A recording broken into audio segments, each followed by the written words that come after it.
നമസ്കാരം. ഈ കഴിഞ്ഞ ദിവസം ഒരു ഫേസ്ബുക്ക് പോസ്റ്റ് വായിച്ചു. ദൗർഭാഗ്യവശാൽ അദ്ദേഹത്തിൻ്റെ പേര് എനിക്കിപ്പോൾ ഓർമ്മ കിട്ടുന്നില്ല. വായിച്ച് കടന്നുപോയി. പക്ഷേ ആ പോസ്റ്റ് എന്നിൽ ചില ചിന്തകൾ ഉണർത്തി. മുൻപൊരു തീവ്ര ഇസ്ലാമിസ്റ്റ് ആയിരുന്ന എന്നാൽ ഇപ്പോൾ യുക്തിവാദിയായി മാറിയ ഒരു മനുഷ്യൻ്റെ പോസ്റ്റാണ്. മുഹമ്മദ് എന്നാണ് അദ്ദേഹത്തിൻ്റെ പേരിൻ്റെ തുടക്കം. മുഴുവൻ പേര് പോലും ഞാൻ ഓർക്കുന്നില്ല, ക്ഷമിക്കണം.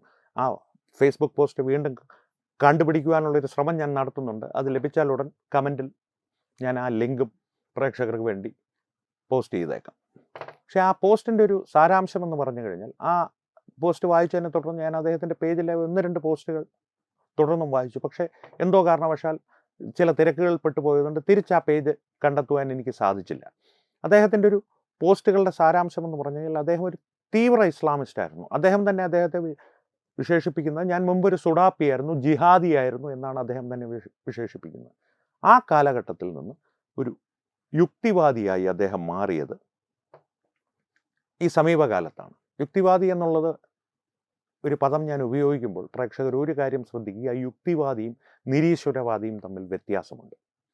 എന്താണ് യുക്തിവാദം? യുക്തിവാദം എന്നുള്ളത് യുക്തിസഹമായി ഏതൊരു കാര്യത്തെയും സമീപിക്കുക എന്നുള്ളത് തന്നെയാണ്. ഇപ്പോൾ ഞാൻ ഇവിടെ ഇരിക്കുന്നു, ഞാൻ ഇട്ടിരിക്കുന്നത് ഷർട്ടാണോ കുർത്തയാണോ? കുർത്തയാണെന്ന് ഞാൻ പറയുന്നു, ഷോർട്ട് ഷർട്ടാണെന്ന് നിങ്ങൾ പറയുന്നു. ഇത് തോന്നുമ്പോൾ രണ്ടുപേരുടെയും യുക്തി ചിലപ്പോൾ ശരിയായിരിക്കും. കാരണം ഇതിനെ വേണമെങ്കിൽ ഷോർട്ട് ഷർട്ട് എന്ന് വിളിക്കാം, വേണമെങ്കിൽ കുർത്ത എന്ന് വിളിക്കാം. സാമാന്യമായി ഇതിനെ കുർത്ത എന്നാണ്, ഷോർട്ട് കുർത്ത എന്നാണ് വിളിക്കുന്നത് എന്ന് ഒരു പൊതുവെ അംഗീകരിക്കപ്പെട്ട അഭിപ്രായം. അല്ലെങ്കിൽ ഇതൊരു പേനയാണോ, പെൻസിലാണോ, എഴുതുവാനുള്ള ഉപകരണമാണോ? ഇത്തരത്തിലുള്ള കാര്യങ്ങൾ ചിന്തിച്ച് മനസ്സിലാക്കുവാൻ യുക്തിസഹമായുള്ള തീരുമാനങ്ങൾ എടുക്കാൻ ഏറ്റവും അടിസ്ഥാന തലത്തിലുള്ള യുക്തിയുടെ പ്രയോഗമാണ് ഞാൻ പറയുന്നത്. അല്ലെങ്കിൽ വെള്ളം കുടിച്ചാൽ ദാഹം മാറും. ഇത് യുക്തിപരമായി നാം മനസ്സിലാക്കിയിട്ടുള്ളൊരു കാര്യമാണ്. ആൾക്കാർ പറഞ്ഞു തന്നു, നമുക്കത് അനുഭവത്തിലൂടെ ബോധ്യപ്പെട്ട കാര്യമായതുകൊണ്ട് അത് യുക്തിക്ക് നിരക്കുന്നതാണ്. ഇത്തരത്തിലാണ് യുക്തിവാദത്തിൻ്റെ തുടക്കം. നിരീശ്വരവാദം എന്ന് പറഞ്ഞു കഴിഞ്ഞാൽ, യുക്തിസഹമായോ അല്ലാതെയോ ഈശ്വരൻ ഇല്ല എന്നങ്ങ് തീരുമാനിക്കുക. അതിൻ്റെ പിന്നിൽ ചിലപ്പോൾ യുക്തി ഉപയോഗിച്ചിട്ടുണ്ടാകും. ദീർഘമായ ചിന്തകളിലൂടെ, പഠനങ്ങളിലൂടെ യുക്തിസഹമായ, യുക്തി എന്ന് പറയുന്നത് ആപേക്ഷികമാണ്. എൻ്റെ യുക്തി തന്നെ ആയിരിക്കണം നിങ്ങളുടെ യുക്തി എന്നില്ല.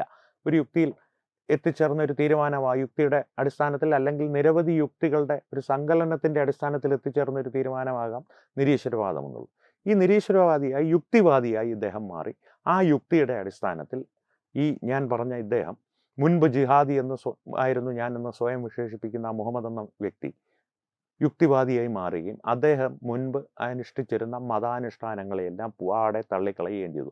അതേ തുടർന്ന് അദ്ദേഹത്തിൻ്റെ സമൂഹം അദ്ദേഹത്തെ ഏതാണ്ട് നിഷ്കാസിതനാക്കി. പ്രശ്നം ഞാൻ അദ്ദേഹത്തിൻ്റെ ആദ്യം വായിച്ച പോസ്റ്റ്, അദ്ദേഹം ഈ ജിഹാദി ആയിരുന്ന സമയത്ത് ഒരുപാട് ക്രിമിനൽ പ്രവൃത്തികളിൽ ഏർപ്പെട്ടിരുന്നു. അക്കാലത്തുണ്ടായ ഒരു കേസിൻ്റെ പേരിൽ അദ്ദേഹത്തിന് വേണ്ടി അന്നത്തെ ഒരു സഹജിഹാദി ജാമ്യം നിന്നിരുന്നു. ആ ജാമ്യം ഈ സഹജിഹാദി പിൻവലിച്ചു. പോസ്റ്റ് നിങ്ങളിൽ ആരെങ്കിലുമൊക്കെ വായിച്ചിട്ടുണ്ടെങ്കിൽ, നിങ്ങൾക്ക് ആ പേജ് ഓർമ്മയുണ്ടെങ്കിൽ ലിങ്ക് ഒന്ന് പിൻ ചെയ്തേക്കുക. കാരണം ഇന്നലെ വന്നൊരു പോസ്റ്റാണ്. പിൻവലിച്ചു. ഇത് സംബന്ധിച്ചുള്ളൊരു പോസ്റ്റായിരുന്നു. കാരണം മജിസ്ട്രേറ്റിൻ്റെ മുമ്പിലെത്തിയപ്പോൾ അദ്ദേഹത്തിന് വേണ്ടി മജിസ്ട്രേറ്റാണ് അദ്ദേഹത്തോട് പറയുന്നത്, ഇന്നയാൾ കരീം എന്നൊരു വ്യക്തി നിന്നിരുന്ന ജാമ്യം, നൽകിയിരുന്ന ജാമ്യം ആ വ്യക്തി പിൻവലിച്ചു. കാരണം ഇദ്ദേഹം യുക്തിവാദി ആയതിൻ്റെ ഒരു പ്രതികാര നടപടി എന്നുകൊണ്ട്. അത് മജിസ്ട്രേറ്റിനറിയില്ല. മറ്റാരെങ്കിലും ഉണ്ടോ ജാമ്യത്തിന് വേണ്ടി? ആരുമില്ല, ഞാൻ മാത്രമേ ഉള്ളൂ, എനിക്കൊരു അധികം പ്രായമില്ലാത്തൊരു മകനുമുണ്ട് എന്ന് ഇദ്ദേഹം ബോധ്യപ്പെടുത്തുകയും ഒടുവിൽ മജിസ്ട്രേറ്റ് ദയ തോന്നി വൈകുന്നേരമായപ്പോൾ സ്വന്തം ജാമ്യത്തിൽ, അതായത് ഈ വ്യക്തിയുടെ സ്വന്തം ജാമ്യത്തിൽ ഇദ്ദേഹത്തെ വിട്ടയക്കുകയും ചെയ്തു. അദ്ദേഹം മജിസ്ട്രേറ്റിന് നന്ദി പറഞ്ഞുകൊണ്ടുള്ള, ന്യായാധിപന് നന്ദി പറഞ്ഞുകൊണ്ടുള്ള ഒരു പോസ്റ്റാണ് ഞാൻ ആദ്യം വായിച്ചത്. ഇത് സംബന്ധിച്ച് എൻ്റെ മനസ്സിലുയർന്ന ചിന്തകൾ എന്ന് പറയുന്നത്, ഈ യുക്തിവാദം ഇസ്ലാം മതത്തിലേക്ക് വരുമ്പോൾ, ഈ യുക്തിവാദികൾക്ക്, അല്ലെങ്കിൽ ഇസ്ലാം മതം അനുഷ്ഠിച്ച് വരുന്ന ഒരു വ്യക്തി അതിൻ്റെ പഠനങ്ങളുടെ ഭാഗമായി യുക്തിവാദിയായി മാറുകയാണെങ്കിൽ അവർ നേരിടേണ്ടി വരുന്ന ഒരു പ്രശ്നം, ഹിന്ദു മതത്തിലോ ക്രിസ്ത്യൻ മതത്തിലോ സിഖ് മതത്തിലോ ബുദ്ധമതത്തിലോ ജൈനമതത്തിലോ വിശ്വസിച്ചിരുന്ന ഒരു വ്യക്തിക്ക് യുക്തിവാദിയായാൽ നേരിടേണ്ടി വരാറില്ല. അതിൻ്റെ ഏറ്റവും വലിയ തെളിവാണ്, ഏറ്റവും പ്രസിദ്ധമായ സാമൂഹ്യ മാധ്യമങ്ങളിൽ നിറഞ്ഞു നിൽക്കുന്ന ഒരു തെളിവാണ് ആരിഫ് ഹുസൈൻ തിരുവോത്ത്. അദ്ദേഹം ഒരു ഹോമിയോ ഡോക്ടറായിരുന്നു എന്ന് എത്ര പേർക്കറിയാം? ഒരുപാട് പേർക്ക് അറിയാമായിരിക്കും. കാരണം ഡോക്ടർ ആരിഫ് ഹുസൈൻ തിരുവോത്ത് എന്നായിരുന്നു അദ്ദേഹത്തെ എപ്പോഴും വിളിച്ചുകൊണ്ടിരുന്നത്. അദ്ദേഹം ആ പട്ടം സ്വയം ഉപേക്ഷിച്ചിട്ട് പോലും ഹോമിയോപ്പതിക്കാർ അത് റദ്ദ് ചെയ്യുന്നത് വരെ, അദ്ദേഹത്തിൻ്റെ ഡോക്ടർ പട്ടം റദ്ദ് ചെയ്യുന്നത് വരെ അദ്ദേഹത്തെ ഡോക്ടർ ആരിഫ് ഹുസൈൻ തിരുവോത്ത് എന്നായിരുന്നു വിളിച്ചിരുന്നത്.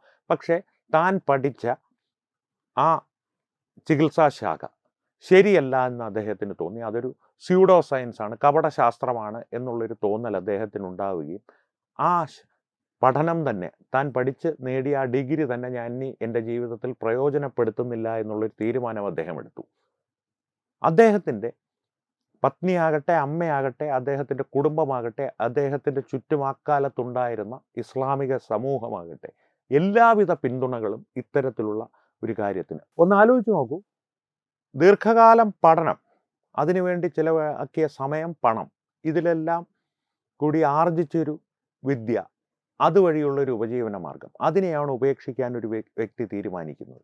ആ തീരുമാനത്തിന് പൂർണ്ണ പിന്തുണയുമായി ഒപ്പം നിന്നതാണ് അദ്ദേഹത്തിൻ്റെ സമൂഹവും പത്നിയും ഉമ്മയും എല്ലാം അദ്ദേഹത്തിൻ്റെ ഒപ്പം തന്നെ നിന്നു. യാതൊരു വിധത്തിലുള്ള ബുദ്ധിമുട്ടുകളും അദ്ദേഹത്തിന് ഉണ്ടായതായി അദ്ദേഹം ഒരിക്കലും പറഞ്ഞിട്ടില്ല. എന്നാൽ അതേ വ്യക്തി മതം ഉപേക്ഷിക്കുവാൻ തീരുമാനിച്ചപ്പോൾ, ഇസ്ലാം മതം ഉപേക്ഷിക്കുവാൻ തീരുമാനിച്ചപ്പോൾ അദ്ദേഹത്തിൻ്റെ കുടുംബം തകർന്നു.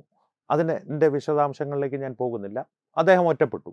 അദ്ദേഹത്തിൻ്റെ ഉമ്മ തന്നെ, അദ്ദേഹത്തിന് ജന്മം നൽകിയ ഉമ്മ തന്നെ പലപ്പോഴും ചോറിൽ വിഷം കലർത്തി കൊടുത്ത് അദ്ദേഹത്തെ കൊന്നാലോ എന്ന് ആലോചിച്ചിട്ടുണ്ട് എന്ന് അദ്ദേഹത്തോട് തുറന്ന് പറഞ്ഞിട്ടുണ്ട്. എന്നാൽ ആരിഫ് ഹുസൈൻ തന്നെ അദ്ദേഹത്തിൻ്റെ സാമൂഹ്യ മാധ്യമങ്ങളിലെ ഹാൻഡിലുകളിലൂടെ നമ്മളോട് പലപ്പോഴായി പറഞ്ഞിട്ടുണ്ട്. യൂട്യൂബ് വീഡിയോകളിലൂടെയൊക്കെ നമ്മളോട് വ്യക്തമാക്കിയിട്ടുള്ളതാണ്, ഫേസ്ബുക്ക് പോസ്റ്റുകളിലൂടെ.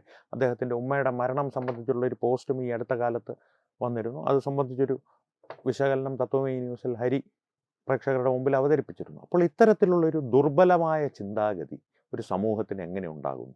അത് ആ മതത്തിൻ്റെ തന്നെ, അല്ലെങ്കിൽ ആ മതവിശ്വാസത്തിൻ്റെ ഒരു ദൗർബല്യമല്ലേ? ആണ് എന്നാണ് എൻ്റെ വിശ്വാസം. കാരണം ഈ ആരിഫ് ഹുസൈനോ ഇന്നലെ ഞാൻ പോസ്റ്റ് വായിച്ച മുഹമ്മദോ ഒന്നും ഒറ്റപ്പെട്ട സംഭവങ്ങളല്ല. കോയമ്പത്തൂരിലെ യുക്തിവാദിയായ ഫറൂഖാകട്ടെ, ഫറൂഖിനെ കൊന്നത് അദ്ദേഹത്തിൻ്റെ തന്നെ ഒരു സുഹൃത്താണ്. കാരണം എന്തായിരുന്നു? മതം വിട്ടത്. ഇതേ മതത്തിൽ തന്നെ, മതത്തിന് ആലോചിച്ച് നോക്കൂ, മതത്തിൽ ദൈവത്തിന് വേണ്ടിയിട്ടാണ് ഗുണ്ടാപ്പണി ചെയ്യുവാൻ, അല്ലെങ്കിൽ എൻ്റെ ദൈവത്തെ നീ ഉപേക്ഷിച്ചാൽ നിൻ്റെ ജീവിതമാർഗം ഞാൻ മുട്ടിക്കും, നിന്നെ സമൂഹത്തിൽ നിന്ന് ഞാൻ നിഷ്കാസനം ചെയ്യും, നിൻ്റെ കുടുംബക്കാർ നിന്നെ വിട്ടുപോകും, ഇത്തരത്തിലുള്ളൊരു തീരുമാനങ്ങൾ എടുക്കുവാൻ ഒരു ഉമ്മയോ ഭാര്യയോ അച്ഛനെയോ വാപ്പയോ മക്കളെയോ ഒക്കെ പ്രേരിപ്പിക്കുന്ന ഒരു മതം എന്ന് പറയുന്നത് ദുർബലമായൊരു മതം അല്ലെങ്കിൽ എന്താണ്? ഇതാണ് എൻ്റെ ചിന്ത. എൻ്റെ ചിന്ത ഞാൻ പ്രേക്ഷകരുടെ മുമ്പിൽ അവതരിപ്പിക്കുന്നു എന്ന് മാത്രം. ഇതൊരു ചോദ്യമാണ്. ഈ ദൗർബല്യം ഇസ്ലാമിൽ നിലനിൽക്കുന്നുണ്ടോ? ഉണ്ടെന്നാണ് എൻ്റെ വ്യക്തിപരമായിട്ടുള്ള അഭിപ്രായം. ഇത്തരം അനുഭവങ്ങളും ഇത്തരം കാര്യങ്ങളുമൊക്കെ എൻ്റെ കൺമുമ്പിൽ കാണുമ്പോൾ ഈ ഫറൂഖിൽ തീരുന്നു, കോയമ്പത്തൂരിലെ ഫറൂഖിൻ്റെ വധത്തിൽ തീരുന്നു ഈ പ്രശ്നം? ഇല്ല. ജോസഫ് സാറിൻ്റെ കൈവെട്ടിയത് എന്തിനാണ്? മുഹമ്മദ് എന്നുള്ളൊരു പേര് ചോദ്യപേപ്പറിൽ വന്നാൽ ഉടനെ തകരുന്നതാണോ ഈ മുഹമ്മദിൻ്റെ പ്രതിച്ഛായ? അങ്ങനെയാണെങ്കിൽ എത്ര ദുർബലമാണ് മുഹമ്മദ് എന്ന വ്യക്തിയുടെ ഒരു വ്യക്തിത്വം എന്ന് ആലോചിച്ച് നോക്കൂ. ഇവർ തന്നെയാണ് അത്തരത്തിലുള്ളൊരു ദൗർബല്യം സമൂഹത്തിന് മുമ്പിലേക്ക് ഇത്തരം പ്രവർത്തികളിലൂടെ, അക്രമ പ്രവർത്തികളിലൂടെ അവതരിപ്പിക്കുന്നത്. പിന്നോട്ട് പോയി കഴിഞ്ഞു കഴിഞ്ഞാൽ 1920കളിൽ 1921 മലബാർ കലാപത്തിന് ശേഷമാണ് ഭാരതമൊട്ടാകെ ഏതാണ്ട് 25 കലാപങ്ങൾ ചെറുതും വലുതുമായി അരങ്ങേറിയിരുന്നു. അത് സംബന്ധിച്ച് തന്നെ അതിൻ്റെ തുടർച്ചയായി ഹിന്ദു സംഘടനകളും മുസ്ലിം സംഘടനകളും തമ്മിൽ പല ആശയ സംഘടനകളും നടന്നിരുന്നു. അതിൻ്റെ ഭാഗമായി പഞ്ചാബിൽ ചില മുസ്ലിങ്ങൾ ഹിന്ദു ദൈവങ്ങളെ അപമാനിച്ചുകൊണ്ട്, പ്രത്യേകിച്ച് സീതാദേവിയെ അപമാനിച്ചുകൊണ്ട് ചില ലഘുലേഖകൾ പ്രസിദ്ധീകരിച്ചു. അതിൻ്റെ മറുപടിയായി മഹാഷയ് രാജ്പാൽ എന്ന വ്യക്തി ആര്യസമാജത്തിൻ്റെ സഹായത്തോടുകൂടി രംഗീല റസൂൽ എന്നൊരു പുസ്തകം പുറത്തിറക്കി. ബ്രിട്ടീഷുകാരുടെ ഭരണകാലത്ത് 1920കളുടെ തുടക്കത്തിലാണ് ഈ നടക്കുന്ന കാര്യമെന്ന് ആലോചിച്ച് നോക്കണം. സീതാദേവിയെക്കുറിച്ച് അപകീർത്തിപരമായിട്ടുള്ള ലഘുലേഖ ഇറക്കിയപ്പോൾ അതിന് പ്രതികരണം ഹിന്ദു സമൂഹത്തിൽ നിന്ന് എങ്ങനെ ഉണ്ടായി? അതിന് മറുപടിയാണ് അവർ നൽകിയത്. യുക്തിസഹമായ കാര്യങ്ങൾ കൊണ്ട് ഇങ്ങനെയൊക്കെ ആയിരുന്നില്ലേ നിങ്ങളുടെ പ്രവാചകൻ, പിന്നെ നിങ്ങൾ എന്തിനിത് പറയുന്നു? ഏറ്റവും ചുരുക്കി പറഞ്ഞു കഴിഞ്ഞാൽ ശ്രീജിത്ത് പണിക്കരുടെ ഒരു സംവാദം സമീപകാലത്ത് വൈറലായത് നിങ്ങൾക്ക് ഓർമ്മയുണ്ടാകുമല്ലോ. മറുഭാഗം അംബേദ്കർ ഹിന്ദുമതത്തിനെ രൂക്ഷമായി വിമർശിച്ചിരുന്നു. ശ്രീജിത്ത് പണിക്കർ പറഞ്ഞത് എന്താണ്? ശരിയായിരിക്കാം, പക്ഷെ അങ്ങനെയാണെങ്കിൽ അംബേദ്കറെ കോട്ട് ചെയ്താണ് നിങ്ങൾ ഹിന്ദുമതത്തിനെ വിമർശിക്കുവാൻ പോകുന്നതെങ്കിൽ അംബേദ്കർ പറഞ്ഞ എല്ലാ കാര്യങ്ങളും നിങ്ങൾ എടുക്കണം. അംബേദ്കർ ഇസ്ലാം മതത്തിനെ കുറിച്ച് എന്ത് പറഞ്ഞിരിക്കുന്നു? ഇതാണ് യുക്തിപരമായിട്ടുള്ളൊരു സംവാദം. അല്ലാതെ 6 വയസ്സുകാരിയെ കല്യാണം കഴിച്ചത് തെറ്റാണ് എന്ന് പൊതുസമൂഹത്തോട് എടുത്തു പറയുമ്പോൾ അതിന് കയ്യോ തലയോ വെട്ടാൻ പോകുന്നതല്ല യുക്തിവാദം. അത് ദൗർബല്യവാദമാണ്. അല്ലെങ്കിൽ സ്വന്തം മകൻ്റെ ഭാര്യയെ ഒരു പിതാവ് വിവാഹം കഴിക്കുന്നത് തെറ്റായൊരു നടപടിയാണ് എന്ന് പറയുന്നത് യുക്തിസഹമായ ഒരു വാദമാണ്. അതിന് അത് പറഞ്ഞവൻ്റെ, ഈ യുക്തി പറഞ്ഞവൻ്റെ തലവെട്ടാൻ പോകുന്നത് ദൗർബല്യവാദമാണ്. ഇതാണൊരു വ്യത്യാസം. ഇനി തിരിച്ചു വന്നു കഴിഞ്ഞാൽ ഈ രംഗീല റസൂൽ ആര്യസമാജം മഹാശയ രാജ്പാലിൻ്റെ ഉടമസ്ഥതയിലുള്ള പ്രസിദ്ധീകരണ സ്ഥാപനത്തിലൂടെ പുറത്തിറക്കുകയും അത് സംബന്ധിച്ച് വിവാദങ്ങൾ ഉണ്ടാവുകയും ഒടുവിൽ ഇലുമുദ്ദീൻ എന്നൊരു വ്യക്തി, ഒരു സംഘടനയുമായി ബന്ധമില്ല, ഒരു ദുർബലനായ ഇസ്ലാം മതവിശ്വാസി എന്ന് ഞാനിപ്പോൾ പറയുന്നു, ഇലുമുദ്ദീൻ മഹാശയ രാജ്പാലിനെ കുത്തിക്കൊലപ്പെടുത്തുകയും ചെയ്തു. ഇലുമുദ്ദീനെ തൂക്കിക്കൊന്നു. അതിൻ്റെ പശ്ചാത്തലത്തിലാണ് ഈ മതനിന്ദക്കെതിരെയുള്ള ഒരു നിയമം ബ്രിട്ടീഷുകാർ കൊണ്ടുവന്ന് ഇന്നും ഭാരതത്തിൽ തുടർന്നു പോകുന്നത്. ഇത്തരത്തിൽ ഒരു നീണ്ട ചരിത്രം തന്നെ ഈ ഇസ്ലാം മതത്തിനെ സംബന്ധിച്ച് യുക്തിവാദത്തിനെ പ്രതി അവർ വെച്ച് പുലർത്തുന്ന ഒരു ദൗർബല്യങ്ങളെ നമ്മുടെ മുമ്പിൽ വ്യക്തമായി തെളിച്ച് കാട്ടുന്ന ഒരു നീണ്ട ചരിത്രം തന്നെ കിടപ്പുണ്ട്. ആ ചരിത്രത്തിൻ്റെ പശ്ചാത്തലത്തിൽ ഒന്ന് ചിന്തിച്ചു നോക്കൂ. ഇത്തരം ദുർബലമായ വിശ്വാസങ്ങൾ ഉപേക്ഷിക്കേണ്ട കാലമായോ എന്ന് ചിന്തിക്കേണ്ടത് ഇസ്ലാം മതപണ്ഡിതരും ഇസ്ലാം മതവിശ്വാസികളുമാണ്. ഒപ്പം ആരിഫ് ഹുസൈനെ പോലുള്ള യുക്തിവാദികളെ സംബന്ധിച്ച് ഒരു കാര്യം ഞാൻ വ്യക്തമായി പറയാം. ഈ ഇസ്ലാം മതത്തിലെ യുക്തിവാദികൾ നേരിടുന്ന ഈ പ്രശ്നങ്ങളൊന്നും മറ്റ് മതത്തിലെ, നാളെ ഹിന്ദു മതത്തിൽ വിശ്വസിക്കുന്ന ഞാൻ നാളെ പ്രഖ്യാപിക്കുകയാണ് ഞാൻ എല്ലാ ദൈവങ്ങളെയും ഉപേക്ഷിച്ചു, കൃഷ്ണനും ശിവനിലും ഒന്നും എനിക്ക് വിശ്വാസമില്ല എന്ന് ഞാൻ പ്രഖ്യാപിക്കുകയാണെങ്കിൽ എൻ്റെ വീട്ടുകാർ പറയാം അവൻ്റെ ഓരോ ഭ്രാന്ത്, അവൻ എന്തെങ്കിലും ചെയ്യട്ടെ. അല്ലാതെ എൻ്റെ വീട്ടുകാർ, എൻ്റെ അമ്മ എനിക്ക് എന്തായാലും അതിൻ്റെ പേരിൽ ചോറിൽ വിഷം കലർത്തി തരുമെന്ന് എനിക്ക് തോന്നുന്നില്ല. എൻ്റെ ബാക്കി കയ്യിലിരിപ്പുകളുടെ പേരിൽ ചിലപ്പോൾ തന്നേക്കാം, പക്ഷേ ഇതിൻ്റെ പേരിൽ എന്തായാലും എനിക്ക് ചോറിൽ വിഷം കലർത്തി തരണമെന്ന് ആലോചിക്കുക പോലുമില്ല എൻ്റെ അമ്മ. എൻ്റെ അച്ഛൻ തിരിഞ്ഞു നോക്കുക പോലുമില്ല. എന്തെങ്കിലും ആട്ടെ, അവൻ ഓരോ ദിവസം ഓരോ ഭ്രാന്താണ്.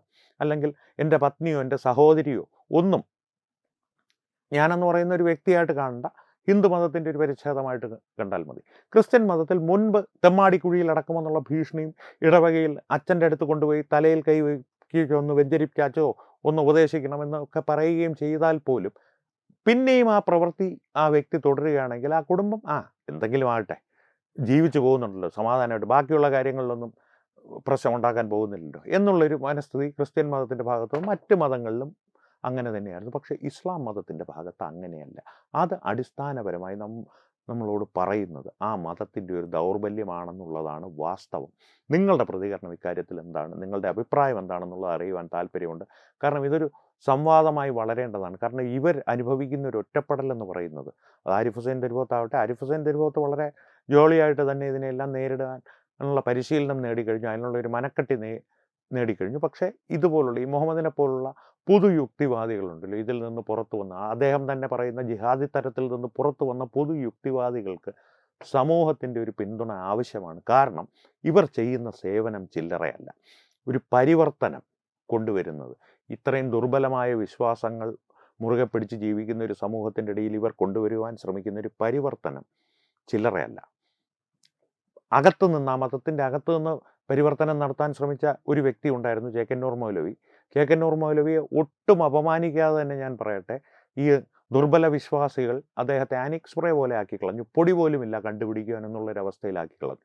അതുകൊണ്ട് തന്നെയാണ് മതത്തിൽ നിന്ന് പുറത്തു വന്ന് ഒരു പരിവർത്തനത്തിന് ഇവർ ശ്രമിച്ചു കൊണ്ടിരിക്കുന്നത്. എക്സ് മുസ്ലിംസ് എന്നുള്ള പേരിൽ യുക്തിവാദികളായി.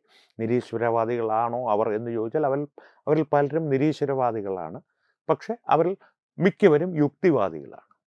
ഇതിൻ്റെ വ്യത്യാസം ഞാൻ ആദ്യമേ പറഞ്ഞിട്ടുണ്ട്. ഈ ഒരു പശ്ചാത്തലത്തിൽ എന്താണ് നിങ്ങളുടെ അഭിപ്രായം ഈ വിഷയത്തെ സംബന്ധിച്ച് എന്നുള്ളത് കമൻറ്റുകളിലൂടെ അറിയിക്കുമെന്ന് പ്രതീക്ഷിക്കുന്നു. കാരണം ഇതൊരു സംവാദമായി തന്നെ ചർച്ച ചെയ്യപ്പെടേണ്ട ഒരു വിഷയമാണെന്ന് ഞാൻ വിശ്വസിക്കുന്നു.